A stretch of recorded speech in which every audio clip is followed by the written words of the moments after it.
நான் இன்றைக்கி 1.5 கிலோ அளவுக்கு தாங்க நான் வாத்துக்கறி எடுத்திருக்கேன். நான் 1க்கு 5 தடவை நல்லா வாஷ் பண்ணி எடுத்து வச்சுருக்கேன். கிலோ வாத்துக்கறிக்கு 50 கிராம் பூண்டு, 50 கிராம் இஞ்சி, 100 கிராம் வெங்காயம் 3த்தையும் நல்லா இடித்து எடுத்துருக்கேங்க. கொஞ்சமாக கருவேப்பிலை, 1 டீஸ்பூன் அளவுக்கு மஞ்சள் பொடி,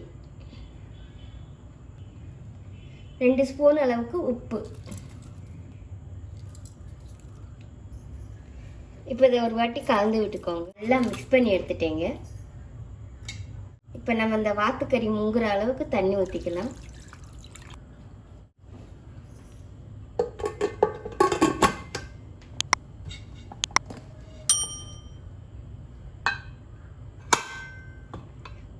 உங்கள் குக்கர் தக்கன நீங்கள் வாத்துக்கறியை வேக வச்சு எடுத்துக்கோங்க. இப்போ நான் வாத்துக்கறியை வேக வச்சு எடுத்துருக்கேங்க. இப்போ நம்ம ரோஸ்ட் ரெடி பண்ணிக்கலாம். இப்போ ஒரு பாத்திரம் வச்சு அதில் இப்போ நான் எண்ணெய் சேர்த்துக்கோங்க. இப்போ நமக்கு எண்ணெயும் சூடாகி வந்துருச்சுங்க. 1.5 கிலோ அளவுக்கு வாத்துக்கறி எடுத்துருக்கனால 3 ஏலக்காய், சின்னது அன்னாச்சி பூ, 2 பட்டை, 4 கிராம்பு இதெல்லாம் சேர்த்துக்கோங்க.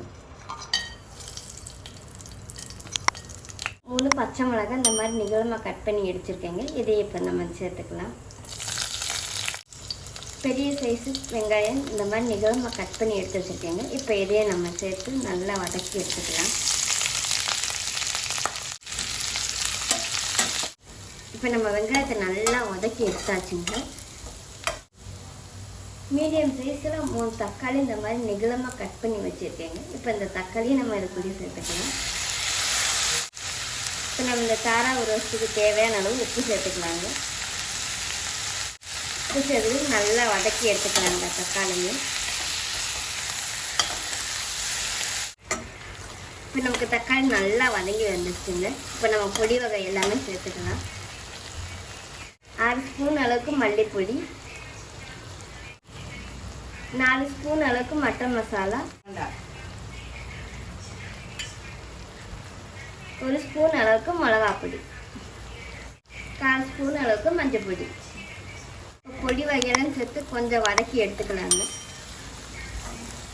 பாருங்களேன், நான் இப்போ பச்சை வாசனை போகிற அளவுக்கு மசாலாலாம் நல்லா வதக்கி எடுத்துட்டேங்க. இப்போ நம்ம இதில் வேக வச்சுருக்கிற அந்த வாத்துக்கறியும் சேர்த்துக்கலாம்.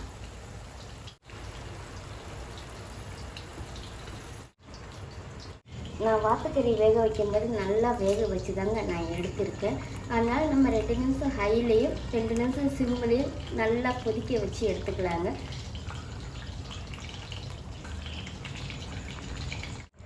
பாருங்கள் ஃப்ரெண்ட்ஸ், நமக்கு இப்போ எண்ணெயெல்லாம் நல்லா தெளிஞ்சு வந்திருக்கு. இப்போ நம்மளோட அருமையான வாத்துக்கறி ரோஸ்ட் ரெடி ஆயிடுச்சு.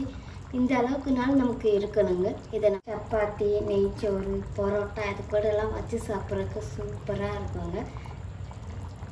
இப்போ நம்ம அடுப்பை அமுத்திக்கலாங்க. அடுப்பை அமுத்துறதுக்கு முன்னாடி லாஸ்ட் ஸ்டேஜில் கொஞ்சமாக பெப்பர் பவுடர் தூவி இறக்கிக்கோங்க.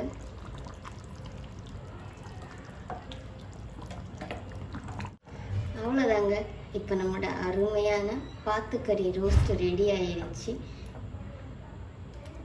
நான் சொன்ன மாதிரி அதை நீங்கள் நெய்ச்சோறு, சப்பாத்தி, பரோட்டா இது கூடலாம் வச்சு சாப்பிட்றதுக்கு சூப்பராக இருக்குங்க. மறக்காமல் ட்ரை பண்ணுங்கள். ட்ரை பண்ணி பார்த்துட்டு எப்படி இருந்துச்சுன்னு கமெண்ட் பண்ணுங்கள். அப்படியே ப்ளூபெர்ரிஸ் கிச்சனை சப்ஸ்கிரைபும் பண்ணிக்கோங்க. தேங்க்யூ.